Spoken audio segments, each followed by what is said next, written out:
Hi, this is Jeevanandam. Welcome to the presentation on function overloading into the C++ programming. These are all the session objective. Today we are going to see the function overloading, the member function overloading, and what is the difference between the function overloading and overriding member function overloading with the default arguments. Let us see one by one. Overloading is a powerful concept into the object-oriented programming. It can be allow the functions with the same name, and it can doing the different kind of the logical operations. Let us see what's inside. The function overloading is the concept of a polymorphism into the object-oriented programming.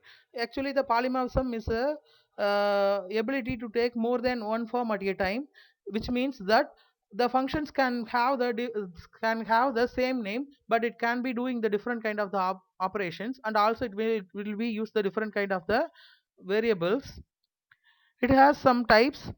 Let us see one by one what it is. Overloading with the different types of arguments. It is a default function overloading.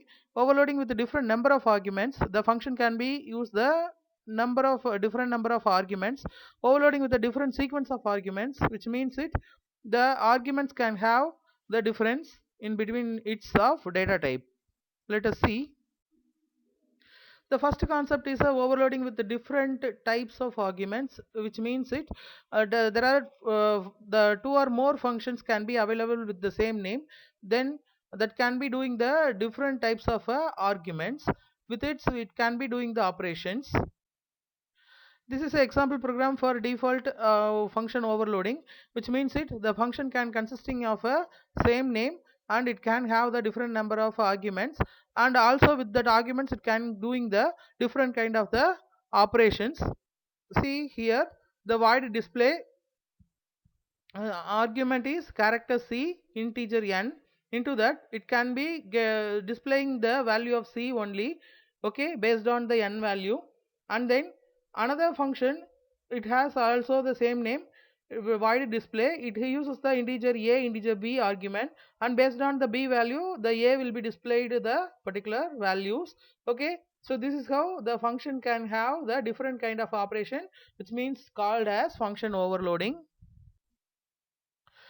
Next one, overloading with the different number of arguments, which means the function with available to the same name, the two or more functions can be available with the same name, but it can have the different number of arguments.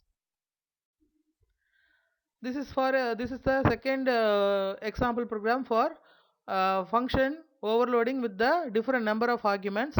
Void get data is a function name here into that program. The first get data can collecting the particular record information from the user enough.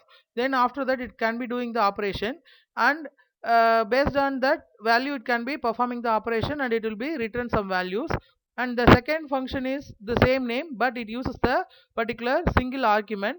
It can be get the argument value from the main function, and afterwards it can be doing that operation according to that value, and it will be returned that value again, okay. Both the function can doing the different kind of operation, because first function cannot get any values from the main function, and second function can get the values from the main function, okay. This is how the logical operation is different with the same name, okay. This is what the second type, function overloading with the number of arguments. And third one is a function overloading with the different sequence of operations. This is also the same, but the arguments can have the difference, and the number of arguments also make difference. Let us see what's inside.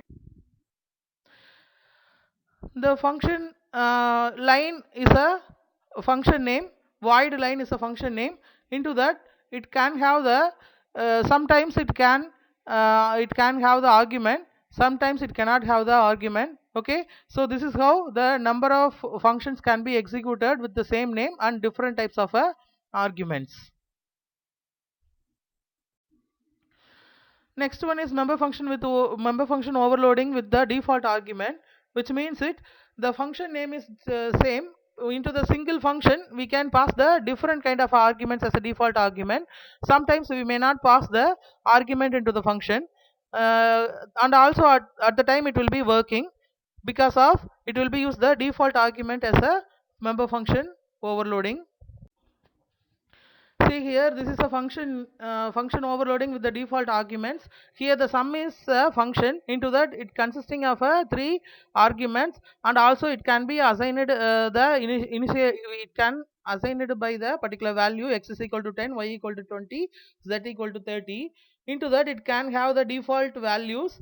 If we are passing the particular value to the function itself, it cannot be considered, and it can be processed with the particular variable's value what it consists as a default, and it can be returning the value of x plus y plus z as a 60. Okay, for all the sum it can be processing the particular default arguments value only. Okay, so this is what the function overloading with the default argument. Next one is we are going to see the difference between the function overloading and overriding. Actually, the concept of overloading is a function name is same, but it can be doing the different kind of a logical operation. But the concept of overriding is also the similar to the overloading, but it can be deals with the inheritance classes, which means it we have to derive the subclass from the main class. So at the time itself it can also consisting of functions. Those functions name is same, but the operation is different. That is called the overriding. Okay, this is what the difference between the overloading and overriding. Now this is the time we can say thank you for watching the video. So if you have any doubts, post the doubts into the comment box. If you are not subscribed the channel, do subscribe. Thank you.